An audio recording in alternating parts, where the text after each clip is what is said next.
What do you think, Chris? I'm better than this.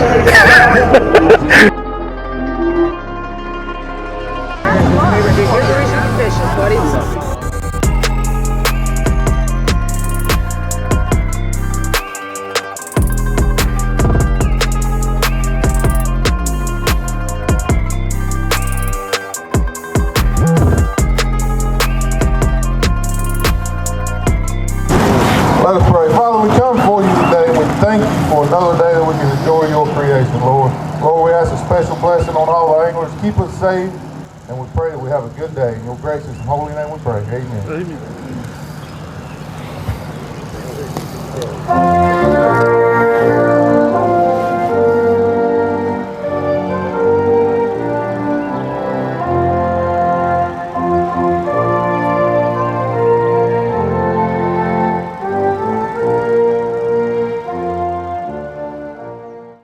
Welcome back, Fish Life Podcast, guys. My right, your left this time. We all backwards. We're all backwards. We're all discombobulated. And we got a special guest. We do have a special guest. This is Captain Junior, Ronnie Kelly's son, Levi What's Kelly. up? Dude, I got to ask you a question. Before we get this podcast started, what is it like having an absolutely crazy, insane dad? What is that like? Well, it's kind of funny because if somebody does something to him, he'll get on it. He'll get on it? Yeah, He'll go left in a hurry, won't he? That sucker don't play around, man. Well, now, listen, folks. We're here. We're going to talk about the tournament at Lake Fork today. We've obviously got the biggest tournament trail in the world, the MLF, the best bass fishing roster that's ever been assembled. It's taking off right now. You guys are seeing some clips of it. You saw some clips of it in the intro. If you guys were watching on the YouTube channel of all the big name guys taking off here, it is an awesome experience, and they are whacking them, Jack. They're absolutely whacking them. I know what's going on behind us. I'm aware. Yeah. We're proving how crazy his dad is right now because you can see it in the background. Anyways, before we get started on that, there's a little something going on in the world today. There is. Mm-hmm. Somebody's drinking too much Corona or something. I don't know. Yeah. There's a coronavirus going on. We all know what's going on. The big news is everything's getting shut down, including schools, including baseball, including soccer, including like all sports. Everything's getting shut down. All public stuff. All public stuff. And so what that means for a young man like Mr. Levi here is, because he's a baseball playing fool now, I'm going to tell you, you play some ball, don't you? He plays all the sports, and he's a good little athlete, and he gets after them. But right now, you can't play no baseball. You can't play no soccer. You can't play no basketball. You can't even go to school and chase all them little girls around. So what are you going to do? There is no safe fish in East Texas. You turn all these little rednecks loose out here, like this one out here, all these fish are in trouble, folks, because what are you doing all week? Fishing. Just I'm going to get after them, boy. I'm going to get after them. They made a new enemy now. They got a new enemy. That's what I'm talking about. It's about to be on like Donkey Kong at Lake of the Fork. You just went fishing yesterday, I know. Yes, sir. Did you catch them yesterday? Yes, sir. I caught 5 yesterday because we went out, just me and my dad. He caught 1, I caught 4. Caught my new PB 5-pounder. What? You got a new PB? Come on, Knuckles, because we can't shake hands. But Knuckles, dude. And then after that, we picked up our mom after we ate some lunch. We went out there bed fishing, and then I flicked up there because my dad kept trying to get some, but he didn't get it. Anyways, he tried his best. But I flicked in there to another grass little pocket. Yeah. Caught me a, let's see, it was probably about a 2-3 pounder. Man, you went out there and leaned on him, huh? Yes, sir. I know. I seen your dad send me a picture yesterday at one point, and I made a comment on it, and I said, "Hey, Levi's beating Jacob Wheeler right now." You're whooping on him, Levi. Get after him, buddy. That's great, man. Good job, dude. That's awesome, Yes, buddy. sir. What do you think about it? Now tell me, before we get off into all this tournament talk, what is your favorite way to catch them? I'd probably say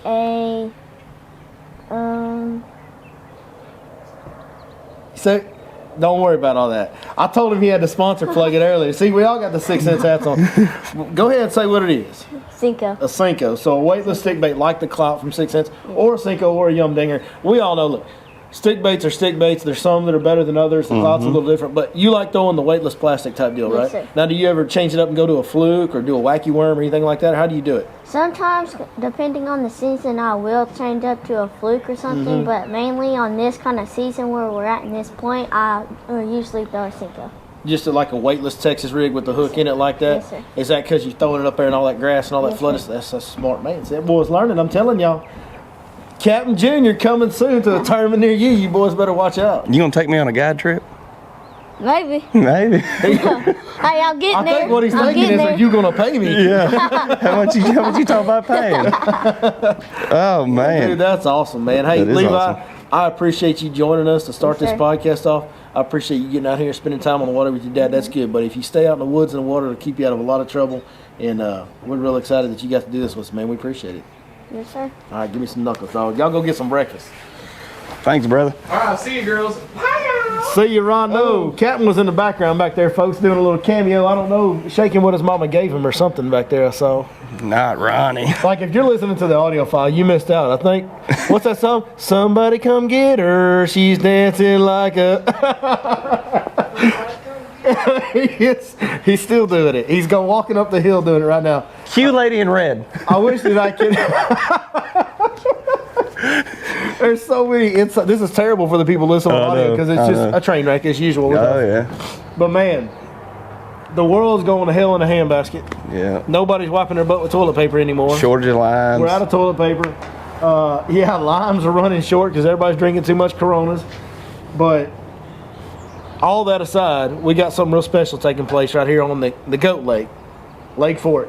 Folks, if you don't know that Lake Fork is why we call it the Goat Lake, it's the greatest trophy bass fishing lake of all time. And if you don't for some reason buy into that theory, you want to argue that theory, let's talk about this for a second.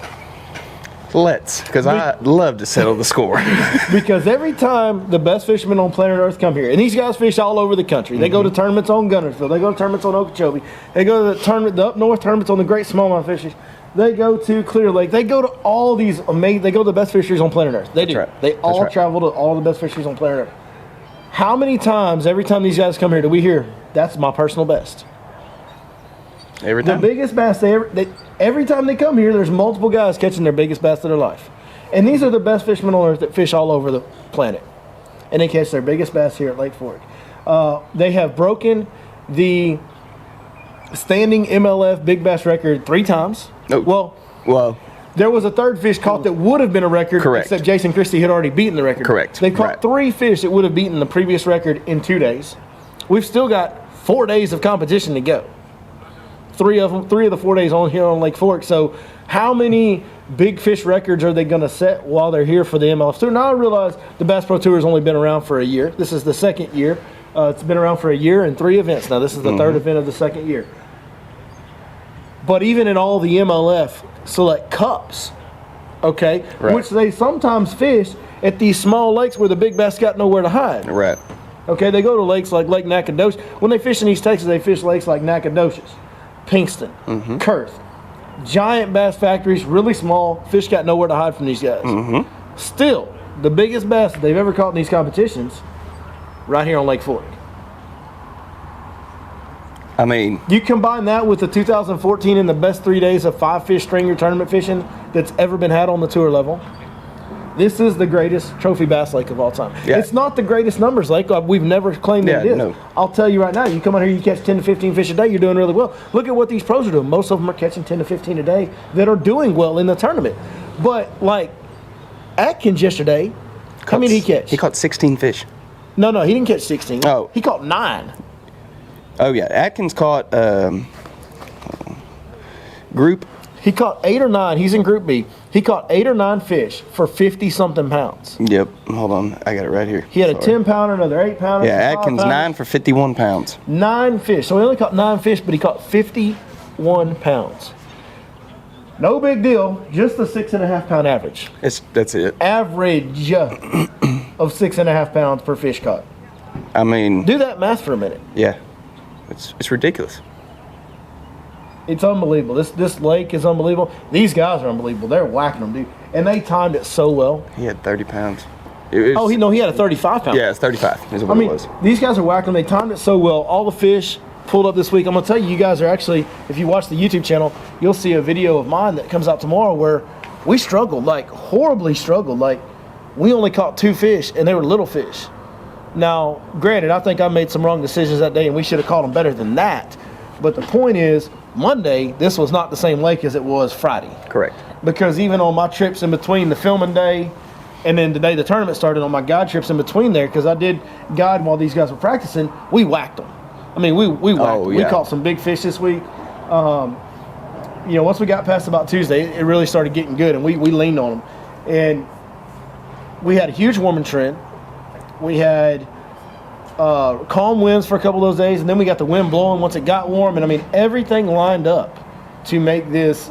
Like, we had a really calm day that got 80 degrees. It warmed up all the water across the lake. Then the next day, the wind blew all that warm surface water into these pockets, these prototypical spawning pockets that are on the northwest corners.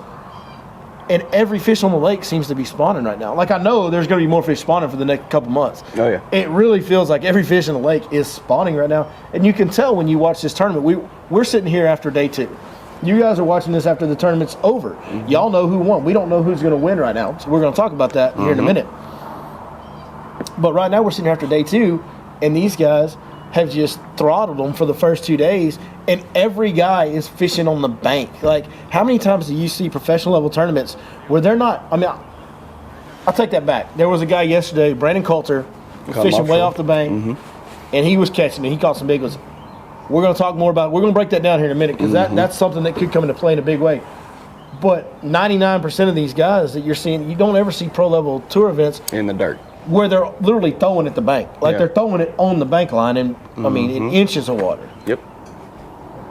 I mean, I went out for a little bit this morning, before all that took place for the takeoff. For the launch and takeoff. And I was just looking around. I hadn't been out here in a couple of weeks, and dude, I'm seeing bedfish everywhere. They're everywhere. Everywhere. And that's what, struck me as weird as I watched the live coverage of day 2 was I started noticing some of these areas these guys are fishing.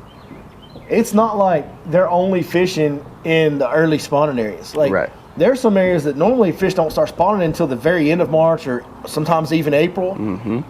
These fish just all jumped up all across the lake this week. Like, these guys were fishing in some late spawning areas yesterday and catching them on beds.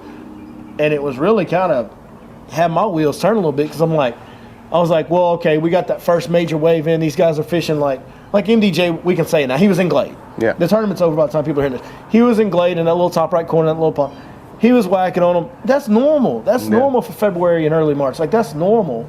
Fletcher was up there in the north, and that's normal. Sprague was in the back of Long Branch. That's normal from early March. That's right.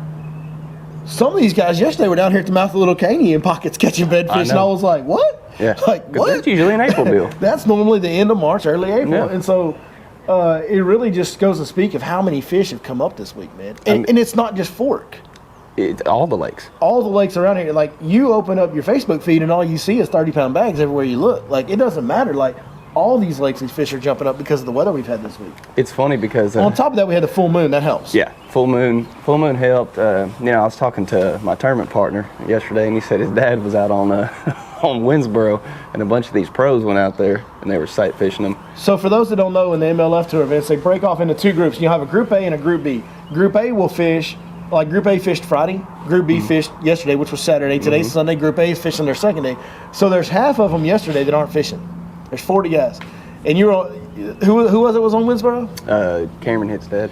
Okay, so a buddy of yours dad was on Winsboro, and all these guys on their off day are over there on Winsboro just whacking them. Yeah, not a safe fish in Lake Winsboro. And with school being out, there's no safe fish in the state of Texas right now. No. Like, all these fish are coming up spawning because of the weather, and everybody's out of school, extended spring breaks, whatever you want to call it. And bro, like, every fish in the state of Texas is getting caught right now. Yeah, they're all awesome. hurting. It's great. It's amazing. What a time to be a fisherman. Is this the greatest week in bass fishing Texas history right now? Yeah. I mean, it's there. Yeah, I mean, you could go back to the glory days of Fork when she was kicking out 17-pounders. If you want to make that argument, I can go with you there. But I mean, as far as like the mass number of people having this extended off period from school for the kids, the weather we've had, the time of year that it is, like, this could arguably be the greatest week of bass fishing in the state of Texas history. Yeah, I mean, there's definitely an argument for it. Comment below. Yeah. Do you Let think us this? know. Yeah. What do you think? Is this the greatest week of bass fishing history in Texas? Well, I guarantee you, man. Even though we've had a little bit of a cool snap come through, which not terrible, but No, I mean, it's 55 this morning. It's not really going to get above 55. The deal is the water's in the 60s, so it's not like that's not going to just tremendously make the water temperature. I don't know. I guess we'll see. The tip of the tape will be the live coverage today, the live coverage tomorrow. Like, we'll see. I don't think anything's going to slow these guys down. I think, if anything, with this group out here, if it does cool the water temps down a little bit and pull some of those fish out, they might catch them better. Yeah. Like, they might catch them better. Because if they pull out and start getting grouped up, like what we saw Brandon Coulter do yesterday. Brandon Coulter found some of those fish that will spawn at the end of March and into April. He found some fish off the bank. Said he had a little rock vein running out, fishing in that 8-10 foot range, throwing a medium dive into slightly deep dive, like an old Series 5 type crankbait depth-wise. He was out there doing that. And we saw, sitting in one spot, repeatedly cranking and hitting that same sweet spot. Like, if these guys start getting some of that offshore type stuff, they might catch them better than they have been. Well, those fish are typically going to cooperate with you as far as feeding a little bit better. Yeah, I mean, I don't know if they do. I mean, maybe not. I mean, sometimes they do, sometimes they don't. Yeah. But the deal is, you don't waste any time searching. Right. Or They're fishing there. dead water. Right. You don't have to slow down. You're keeping your bait in a strikeable position with fish around it at all times, which makes you more efficient and allows you to catch more fish. That's right. You know, when you're going down the bank, okay, you got this bed fish and you catch him. Well, now you got to go find the next one. Okay, or you got to slow down and flip in muddy water like KVD. KVD had a good quality day yesterday. He caught in the high 20s or something like that, 30 something pounds, something like that. You have to slow down and just pitch every single target. He was talking about that yesterday. Right. Frogging and flipping. Makes sense. You got a lot of flooded cover. Slate's got a lot of cover in it at all depths. But when the lake gets full and has recently gotten full, you really get a lot of cover in the lake. All the shoreline vegetation, flooded bushes, buckbrush, timber. I mean, you got tons of stuff in the water. And so there's so many targets, such a target-rich environment that you really have to slow down. And you pitch every single target. Be more methodical, for sure. That doesn't correlate to these guys catching a lot of numbers of fish. Now, what Coulter did yesterday, if more fish start pulling back out off the bank to something like that, those guys that are fishing something like that, Michael Neal fishing a little funneling point in a bridge. We've talked about that on this channel extensively. Yep. A little bit later in the year than we normally do it personally. Personally, I'm starting to look at bedfish at this time of year. Yeah. But we've talked about in the pre-spawn and in the wintertime, these funneling points. Right. Well, that's what Michael Neal was doing. He was catching pre-spawn fish in a funneling point. He was using the bridges. We talk about, it's funny, we always talk about the greatest example is those 3 creek bridges on the west side of the lake. On Highway 17, you got Williams, Little Mustang, and Big Mustang. They got those narrow gaps in those bridges. Really funnels those fish down as they move in and out. Gives them a good stop sign, a good feeding spot to stop on as they come in and out. Yep. And Michael Neal sat out there, and he caught better numbers than everybody. Now, he caught some unscorable bass, some bass smaller than 2 pounds. Yeah, he had to nickel and dime his way to get where he was, but he still got there, is the point. He still got to the total weight in this format, and he caught a lot of fish that he didn't even get to count. Right. Like, that dude caught a bunch of fishes. O'Neal was, I mean, it was like every time you looked up, he had another one hooked. Like, he was hooked up. He's notorious for that too, though, you know it? Yeah, but that, I mean, that's the whole deal about offshore fishing. When you're fishing offshore, man, you get that group of them. And when you get that group of them and you get them fired up, especially this time of year, like, guys, they're fixing the spawn. Yep. If you can get a group of them that's, like, fixing the spawn, man, it's going to go down. Oh, yeah. Because they're there to feed. Like, Marty Stone said it yesterday on the coverage. I think he put it very well. He goes, we talk about staging spots. And I talk about staging spots, these staging points, shallow points, whatever. Really, this time of year when it's pre-spawn, because those fish that are staging right now are pre-spawn, 100%. Right. They're feeding spots, not staging spots. Because those fish, when they pull up on these staging spots, they are there to eat. They have to eat. They have to eat everything they can before they go sit on that bed for a couple weeks. Because once they get up and get in that pocket around the bed, they're really not biting anything to eat. No. Like, they're not eating anything. They're just biting stuff out of defense, out of their territorial instincts, their bad attitude. That bass are an apex predator. They're biting things out of aggression. They're not really eating anything. And that, I think, is one of the reasons why some of these weird baits work this year, as far as, like, baits that really don't look like anything living. Right. Like a Cinco, as Levi so eloquently put it, or clout stick bait from 6 Sense Fishing. We are sponsored by 6 Sense Fishing, by the way.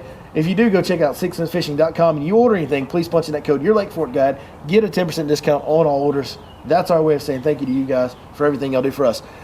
But those stick baits that look like nothing, they are notorious for once those fish get out of those staging spots, those feeding spots, and get up on the bank, you can go down any bank once those fish get up there and catch them on that stick bait. I mean, this is the best time of year to throw that thing, and it's just something that stays in their face a long time, hangs with them, and irritates them into biting because it's in their territory. It's not that they want to eat it or they think it's alive or it's something they're feeding on. It's annoying them into a bite, which is what bed fishing's all about. That's right. We say it all the time. It doesn't matter what bait you throw when you're bed fishing. It's That's right. just about annoying the fish into biting. And it's what it's about. I throw a stick bait a lot. A lot. Rightfully so. And especially this time of year. Rightfully so. I mean, it's a great bait. And that new Clout one from 6 Cents is unbelievable. It has That's what I got tied on the boat unique right now. shimmy, and it gets it done as good as anything. It's crazy, dude. You know, that bait right there, sometimes when you're working it, that shimmy will feel like a bite. Oh, it Because of the way it comes through the water. Yeah, when you twitch it, it'll kind of jerk back on you. Yeah, earlier. Yeah, that's the other thing. Like, just on a straight slackline fall, it really shimmies. Yeah. But then when you twitch it, man, it goes. Oh, I know. And that tail gets to whipping on it. Yep. It gets after it, dude. It's Dude. great bait for sure. Let's dig into these standings a little bit, and let's talk about what went on, because Mark Daniels Jr. on day one put on, We'll call it a clinic. yeah, I mean, just one of the greatest examples of milking a spot, taking advantage of every bite. And guys, this area he was in, we actually have this area featured on the Fish Life app. We put it on there March 1st because I know what goes on in there this time of year, and I knew there were fish in there, so we put it on the Fish Life app to help you guys catch more and bigger fish. By the way, the Fish Life app, which this is the Fish Life podcast. It is. So the Fish Life app is an app that we do. We have several lakes on there, but the Lake Fork Premium Package, I put the spots on that one every month. We even updated it last week because this last week, leading up to this tournament, so much changed with all the fish moving up that we added 4 more spots of new spawning pockets that had, and we always have a minimum of 20. Right now there's 24 spots on there because we added the 4 new spawning areas. We already had a few early spawning areas on there, and the Mark Daniels hole was one of them. Yeah. When I put that spot on the app, in my head I was going, man, should I put this on there? Because it's so small. Yeah. So what I don't want to do is have app users, 5 or 6 of them show up on the same Saturday to the same tiny pocket that only one boat can really be in. Yeah. So I kind of didn't want to put it in there, but it's such a good spot. And it puts so many, obviously there's so many fish that come in there that I felt like I had to. And then lo and behold, the guy that's kind of put on the best show of everybody so far, caught every fish he caught. 87? 84 pounds. 84 pounds of bass came out of this tiny little corner up in Glade. I mean, it's a tiny little sliver of a corner. 84 pounds of bass in there. When I was watching the live feed, I seen where he was, and I was like, I kind of cut my eyes a little bit, and then I seen the surroundings, and I was like, I know where that is.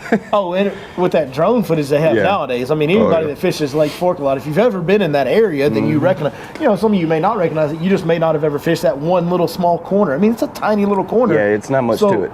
There's a good chance you may have not fished there, but if you fish here long enough and you have been in that corner, then you're well aware of where he was. As soon as the drone showed one little shot, you knew exactly where he was. Yeah.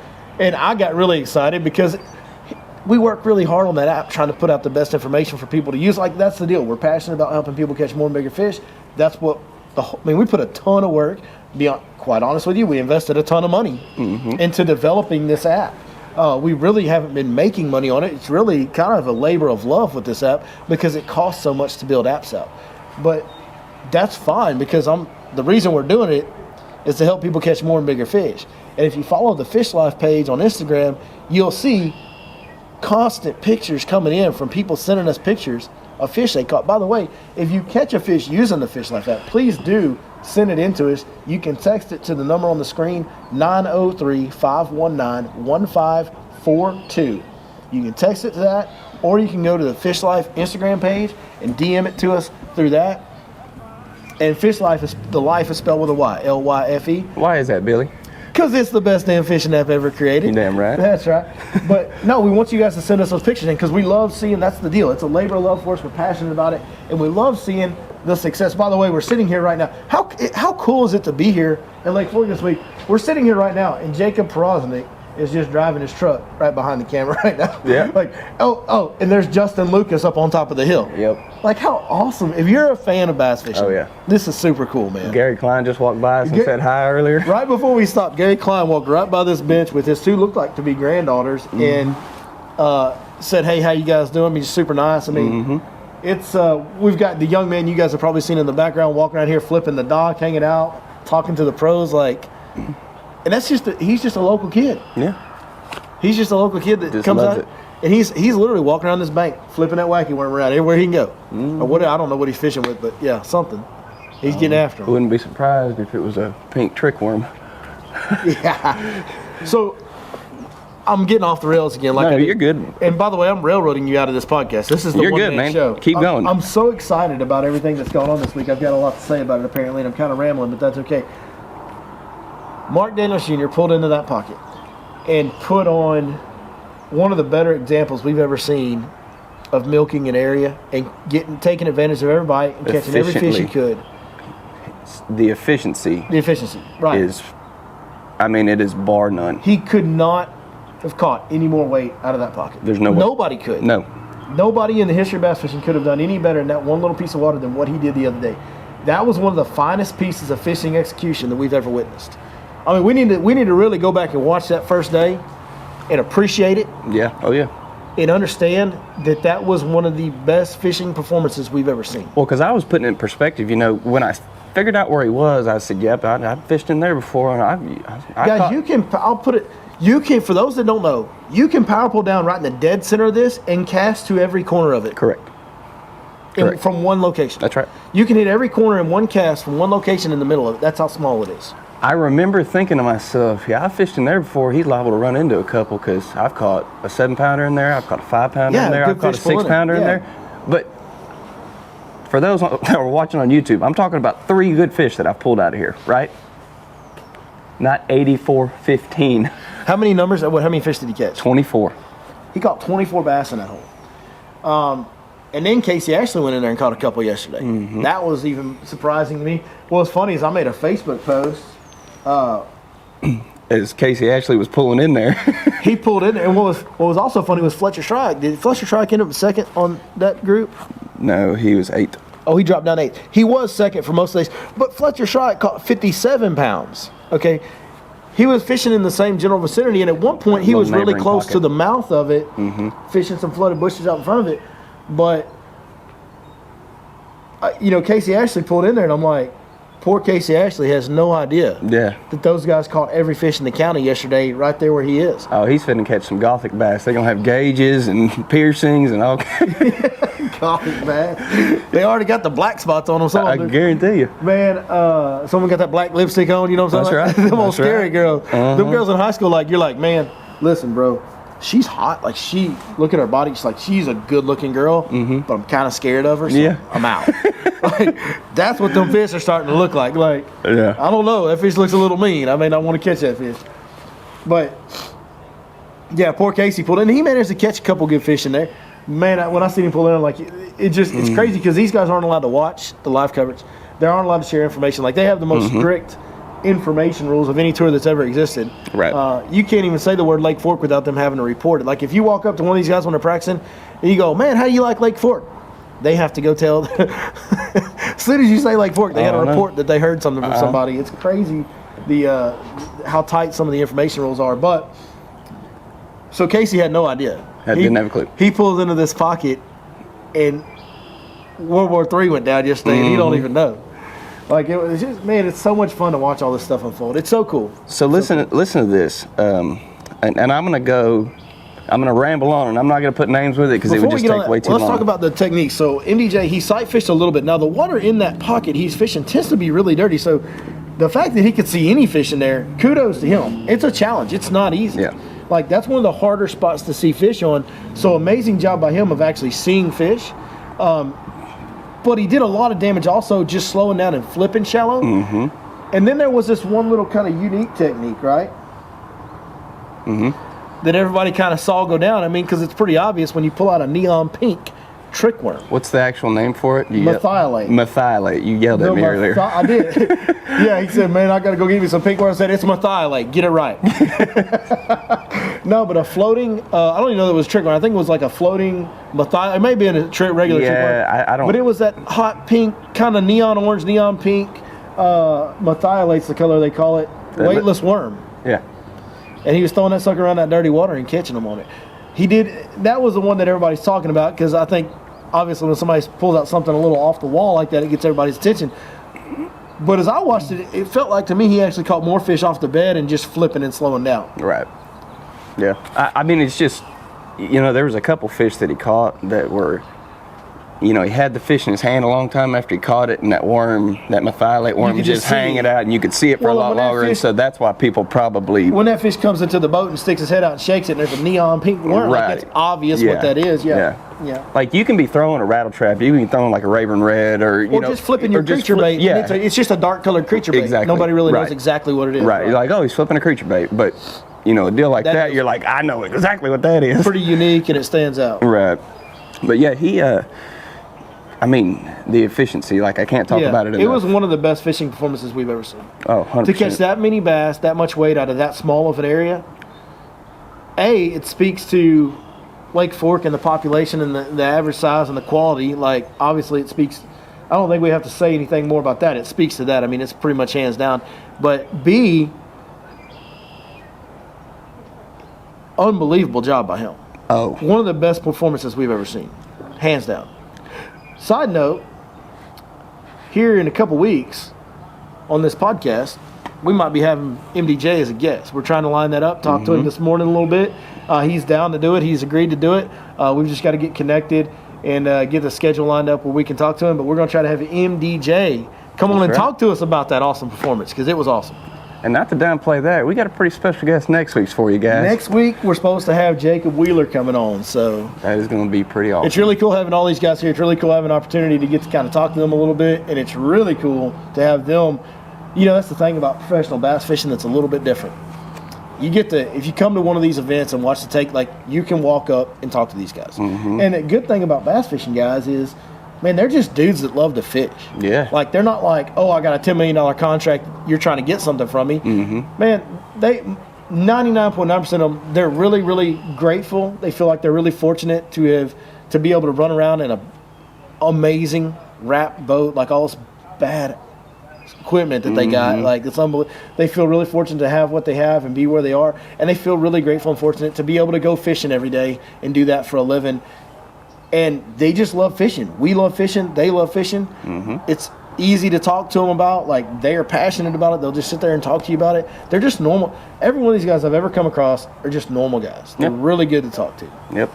It's like Torrey Hunter playing catch with a kid in the stands before the game, Yeah. Like, all these guys are that way. Yes. They none of them, I've never run into any of them that are, like, full of themselves or think they're somebody, like, they all are down-to-earth, good dudes, just normal dudes. I think that's one of the things I love the most about fishing as a whole. It's just the camaraderie of everybody involved is so... Yeah, there's some ugly side to some of the bass fishing culture, but what's ironic about bass fishing is the ugly side of it, the snub your nose side of it, is at the lower levels. Right, yeah. It's the guys at the lower levels that have a little bit of that negative attitude, that's my hole, whatever. Like, these guys aren't like that at all. They're like, no, you come fish right here. You have a right to be here too. Like, no, I won't do it. Right. These guys get 8 chances a year to make $100,000. I'm not going to get in their way. And I don't even want to think about being in their way. In fact, I haven't fished any of the tournament days so far. And I'm going to have to, a couple with customers. But I'm staying off the water for the majority of this tournament because I don't want to be in their way. MDJ, man, that was unbelievable. The story of the deal. What are we talking about next? So, we talk about, we very open this thing up about Lake Fork and being the best trophy bass lake all the time. I'm going to read off everybody's largest fish. I'm not going to put names with it because that'd take forever. We're going to go from first and all the way down Just read off the big fish. Just big fish. Now, this isn't first place on big fish. These are the standings in total weight, but we're going to read the big bass of everybody and what they caught. 7 pounds, 5 ounces, 6 pounds, 5 ounces, 10 pounds, 4 ounces, 7 pound, 3 ounce, 8.3, 7.5, 5.9, 6.1, 5.14, 7.15. I think Bobby Lane took the smallest big fish. 3.15. 3.15. 6.7, 8.2, 5.4, 6.12, 6.03, 7.3, 6.2, 5.9, 5.4, 8.10, 8.7, 7.1, 7.13, 5.2, 9.15, 5.10, 5.2, 4.5, 5.10, 5.4, 4.12, 5.7, 5.5, 5.10, 5.2, 4.12, 3.9, 3.14, 2'8". 2'8" is the For smallest. Jonathan Van Dam. So we have four guys that didn't catch a 5-pounder. 4 out of 40. 40. Stop Think it. about your best club tournament when you have 40 teams fishing. How many times has every single team except 4? Think about your best club tournament when you have 20 teams fishing. How many times has every single team except for 2 had a 5-pounder or bigger? How many times? Dumb. Yeah. Dumb. Hashtag Goat Lake. Come on. drop it in the comments. Just put hashtag Goat Lake. Hey, and that was just Group A. That's just the first day. That's just the first day. That's all that was. Just all the 7s and 8s and 9s and 6s. I mean, and the weights, the big fish weights weren't as big. A 6-pound bass is huge. Like a 6-pound bass is a big bass. So in Group B, day 1, the big fish weights weren't, the average wasn't as high, but they also didn't catch near the number of fish that the guys caught day 1. So transitioning into that, before we get into the results from day 2, let's talk about what's going on here. Right. Because that has a tremendous effect. Right. Group A fished on Friday. Right. Fished on a Friday where in the morning it was supposed to literally thunderstorm, lightning, rain, blow, be nasty weather till about 1 to 2 o'clock in the afternoon. That was the forecast. In fact, I had a guide trip scheduled for Friday that we rescheduled because they were driving all the way from deep South Texas. Mm-hmm. And I said, man, I don't want y'all to drive all the way up here to only fish for 4 hours of the afternoon. Mm-hmm. Let's reschedule it. And these guys have fished with me last year, and they did. We rescheduled it. Then MDJ goes out and catches 80-something pounds, and my guy's like, you were going to take me to that spot, weren't you? Why did we fish? Because it didn't rain. Like, it ended up not raining. But it kept the lake empty. The weather forecast kept the lake relatively empty for Lake Fork. Mm-hmm. Saturday, still a little bit of rain in the forecast. But what we have going on, guys, is most of this Northeast Texas region was on spring break last week. Most of the state of Texas was on spring break last week. The rest of it's on spring break next week. Along with that, the rest of the country, same deal. Right. We are on the Saturday between the 2-week transition in both spring break blocks. Every year, tournament, no tournament, whatever, the busiest day of the year is the Saturday in between the 2 spring breaks. Mm-hmm. Yesterday was the busiest day of the year, and we had an MLF event here. Yep. So this is the busiest I've ever seen a lake yesterday. Like, it was insane. So certain areas of the lake aren't busy, but there was tons of boats and trailers and trucks at every ramp. Those guys dealt. Oh, on top of that, we had a bass BASS national level kayak tournament. Over 100 something kayaks were out here fishing yesterday in their big event. I saw some wrapped kayaks. Did you see that? They have a kayak, like a BASS kayak tour now. It's real. Dude, Gene Jensen from Flunkmaster was on our seminar with us. He was here for that tournament from Georgia. Yeah. Like, this is a big deal. But, the lake was insanely crowded. Yesterday. So those guys had to deal with a lot more pressure on these fish, which I can speak to. Oh, yeah. It does affect them. Yeah. Oh, It does make them harder to catch. So your numbers do go down. Just seeing 50 trolling motors a day, 700 lures. Like, yeah. In fact, it matters. When we were previewing this tournament in one of our other podcasts, I mentioned that the guys that drew Saturday got screwed. Yeah. I said that. You said that. That's right. I said the guys that drew the Saturday, the group that drew the Saturday in between 2 spring breaks, they got screwed. Yep. They're all going to have to deal with traffic. It's always going to be, that is the worst day of the year traffic-wise. Yep. So let's look at Group B. What are we doing? We doing big fish? Yeah, we're going to do big fish, but I want to reiterate, guys, they did not catch as many fish as Group A did. Okay? No, not nearly as many. But the weights, if you're going to take like a best 5 format, they still hammered them like big time. Yeah. Well, I know at one point I looked at Gary Klein and caught 5 fish for like 21 pounds, which is a great bag. Yeah, no matter where you go. Bro, he wasn't even close to making the cut. I know. Yeah. He wasn't even in the cut line at that point. Okay, 6'14", 9'5", 10'8", 5'10". Hold on, let me back up. Justin Atkins took 3rd. Yeah, we're going to talk about Justin Atkins here in a minute. Okay. Yeah. Okay. Oh, yeah, we got to talk about Justin Atkins. 5'10", 4'8", 4 pounds, 5'3", 5'4", 5'4", 7'1", 4'4", 6'6", 5'9", 5'11", 6'4", 4'7", 5'4", 5'10", 6'12", 5 pounds, 4'14", 8'7", 7'13", 4'10", 6'6", 5'3", 5'9", 5. Yeah, I mean, 445, 446, 457, 332. yeah. Like, I mean, even in that case, there's only 3 under 4 pounds. yeah. This place is unbelievable. Yeah, and Eufaula claims to be the. On top of that, these guys are unbelievable. Oh, like, yeah. Yes, this lake's unbelievable, but these guys are unbelievable. But they always talked about, when they went to Eufaula, they were like, Eufaula's the bass capital of the world. Whoever said that, wrong. Anyways. Wrong. Anyways. Well, it's not the big bass capital of the world, that's for sure. Yeah. So let's talk about Justin Atkins. Pull up Justin Atkins' number, because That was unreal. Justin Atkins caught 9 fish for 51 pounds. 51 pounds. With a 10-8 anchor, which was. And he had an 8-pounder. And he also had an 8-pounder, that's right. And he had an 8-pounder. He had 9 fish for 50 pounds. That 10-pounder that he caught is one of the most. That was one of the most. That was crazy. Adrenaline-filled, heart-racing moments I've ever had watching bass fishing. Yeah. He fought that fish for 2.5 minutes, Like, bro. I know what this lake is, and I know what swims in this lake, and I know he's got a spinning rod in his hand, which I wouldn't do, but No. he did. Yeah, kudos to him.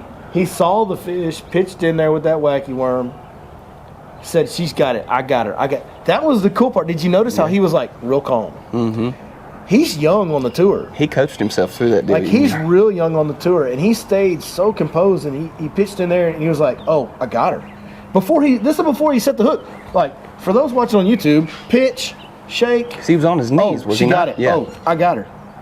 Oh, yeah, I got her. Then sets the hook. I got her butt. And he's fighting her, and he just stayed composed. He dropped his power poles. He took his time, and she was jumping. And, heck, he accidentally turned his drag the wrong opposite way, and he goes, my reel's broke. He thought his reel broke. Yeah. Still stayed composed, righted the ship. Yep. Like, that tells you how nervous and how flipping out he was internally. Like, his hamster was burning the bearings out that wheel internally, that he turned his drag the wrong way. This guy fishes every day, turned the drag wrong. Like, he's freaking out, but still he's composed, and he's handling it. Tightens the drag back up, gets it fixed up, gets that fish in the boat. It's a 10-8, new PB for Justin Atkins, new Major League Fishing record for big bass. After yesterday, Jason Christie 10-4. had a 10-4, and Poche had a 10-3, I think. Poche. Was it No. I thought there was another 10 yesterday. Was I wrong? No, there wasn't another 10. There was a 9-5. Well, Christie had that. Christie had a 9-pounder and a 10-pounder on day Well, one. Brandon Coulter caught a 9-5 yesterday, too. Brandon Coulter caught a 9-5 yesterday. I want to talk about, so another guy I wanted to mention was Jeff Sprague.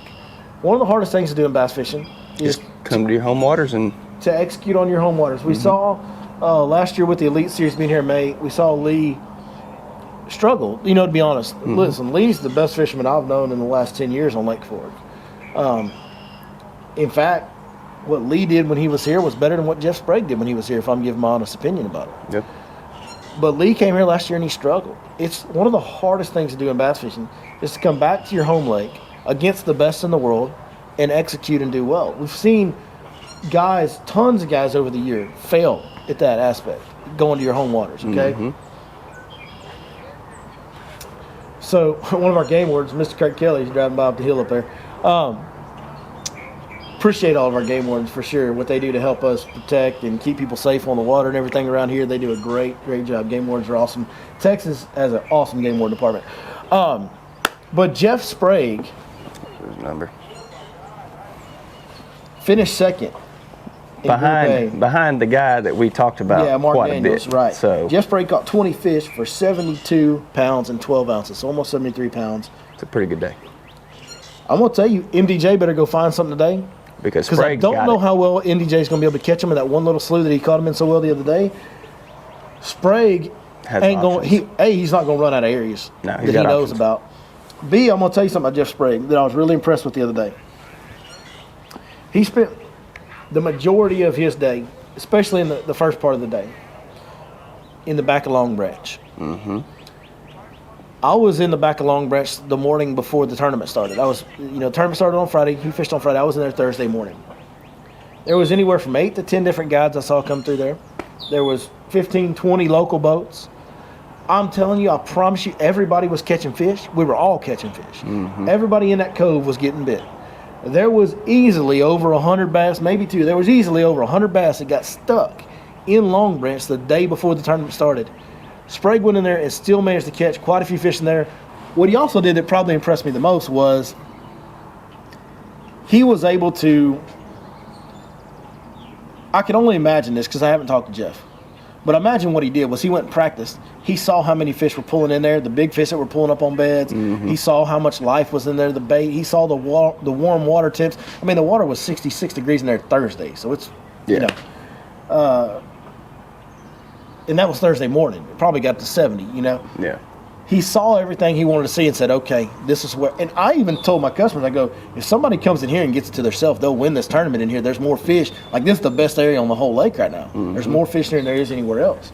But he went in there after all that pressure was put on him, caught him, okay. And you know when he went into that area after practice, like he was, in his head, he's going, I'm going to win it right there. Mm-hmm. I'm going to win it right there.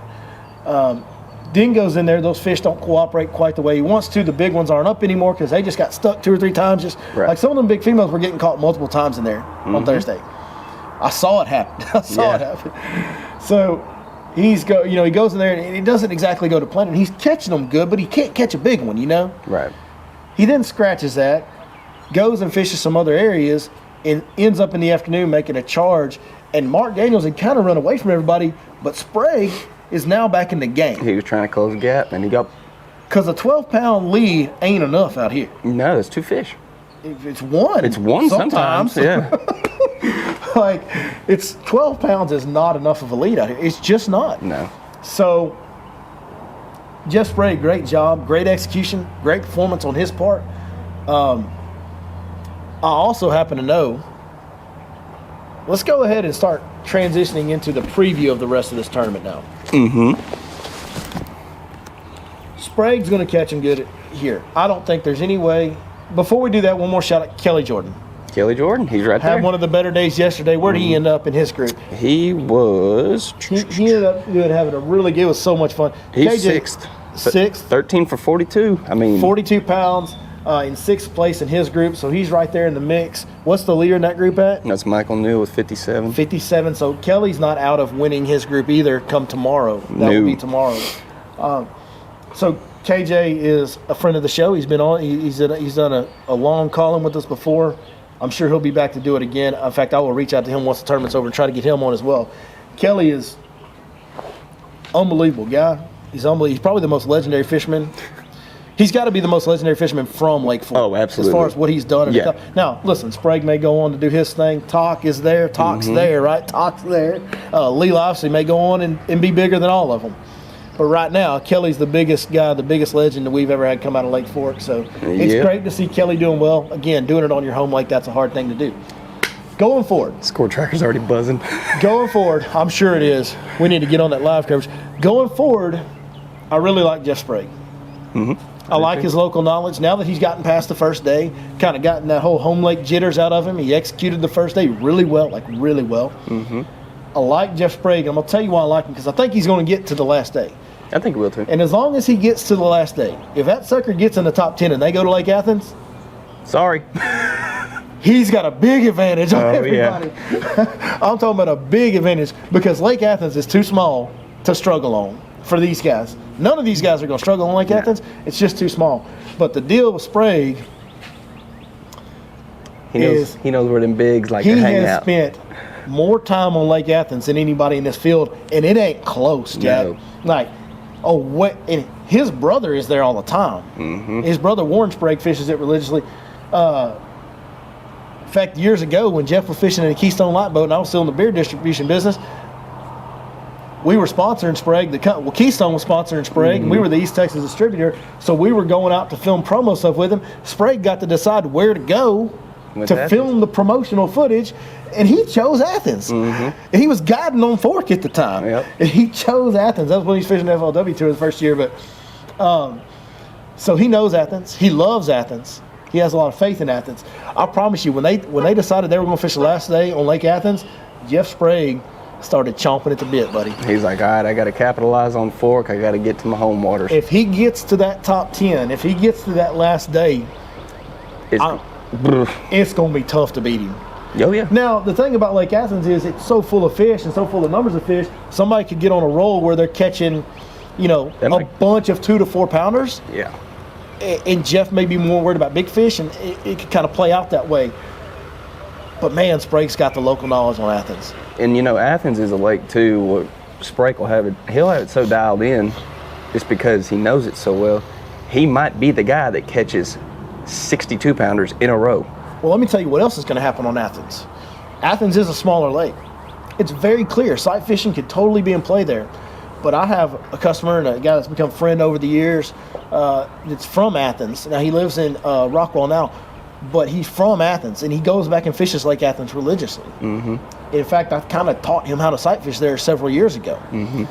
And he goes back and sight fishes there every year now. Well, he texted me it was either Monday or Tuesday. I think it was Tuesday. He was like, dude, fish are all over beds at Athens.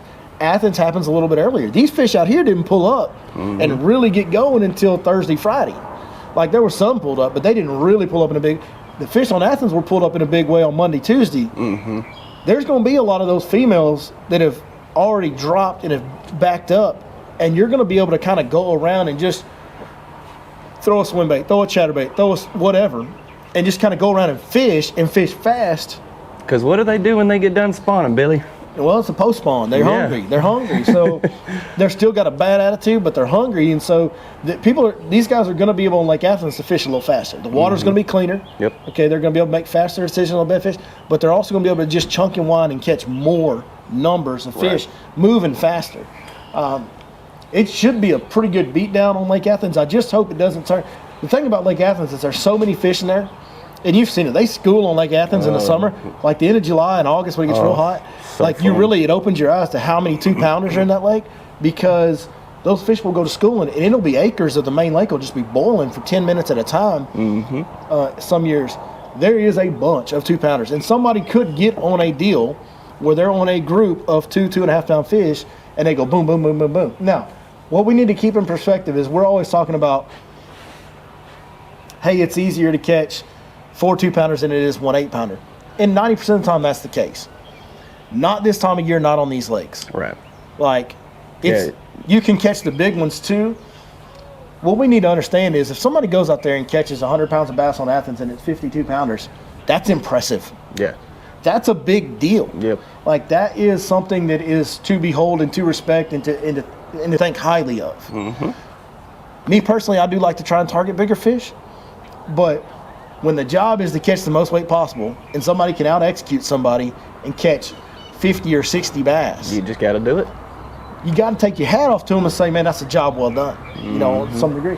And with that 2-pound minimum, they're not going to be able to just catch total dinks. They're going to have to catch some good, solid keeper bass. There's going to have to be some 5-6 pounders to kind of separate the field. Well, and that's the cool part about, being here this time of year when the big fish are up, and being in this area where we have so many big fish in these lakes, because Athens has a lot of big fish per acre too. It does. It's really cool because these guys could go down and they could be going around throwing a cloud stick bait, a Cinco, whatever you want to call it, a weightless plastic, and catching a bunch of 2-pounders down a bank, and then all of a sudden an 8-pounder shows up. Like, that's real. That's a very real thing that could happen. Yeah, the big fish are going to be way more accessible with those others. They just get thrown in the mix. Yeah. Like, it's not like a summertime deal where you're on a school of 2-pounders or you're on a school of 5-pounders. Like, they're all, like, you'll have that big one that's up shallow that's going to bite. They intermingle this time of year. That's like, Zach Watts, our good buddy, he throws that wacky worm as efficiently and as much as anybody I've ever known. And he catches more big fish than a lot of people. But he catches them this time of year. Yeah. This is the time of year he does that. He'll catch, he's caught, I think, 4 double digits on that wacky worm. And it's all this time of year when he's just going around fishing and he's catching more fish than everybody. Then all of a sudden he catches a 10-pounder. You're like, well, all right. I was over here throwing a swim bait trying to target her, and you caught her on a dang trick worm. Mm-hmm. That's how it happens. So it's a real thing. It is a very, very real thing. So that's a look at what we got coming up, man. That's it's so cool having all these guys here. I mean, Gary Klein's right over there at that trailer right now. I'm looking at Gary Klein while we're sitting here doing this podcast. Yep. It's unbelievable. And, I would ask him to come talk to us, but the deal is he's over there with his granddaughters, and he's on his off day. And, be honest, I'm a little uncomfortable asking him that. Yeah. He's on his off day and he's with his granddaughter, so I'm gonna let that be. But I'm gonna ask him where he was fishing because I'm gonna go fish there. hole jumpers are us, baby. No, I'm just kidding. I'm gonna go ask him if he downloaded the Fish Life. No, I'm just kidding. Hey man, I saw you looking down at your phone when you was fishing. That's right. So, well, dude, this is exciting, man. The live coverage has started. The score tracker's going off. We got to get back to watching day 3. You guys have already seen it. I can't wait to see how all this unfolds. I can't either. We've got Jacob Wheeler coming up. We got MDJ coming up. We'll probably try to get a couple of these other guys on here. Kelly Jordan, we'll bring him back, talk to him about his event. That's right. Just an awesome deal, man. Yep. Just one thing, guys. Like, this tournament's going on right now, and I ain't fixing to go fishing. But I want everybody to understand something. If you ever get the opportunity to fish during the time of a tournament like this, stay off them guys. Like, just stay off of them. Because believe me, if I pull up in an area, and I know a lot of spots on Lake Fork where I want to fish, but I know probably 90% of them I'm not going to get to fish. Don't move in on them guys. Be respectful. Yeah, absolutely. These guys are here. Like Billy said numerous times, these guys have 8 chances a year to win 100.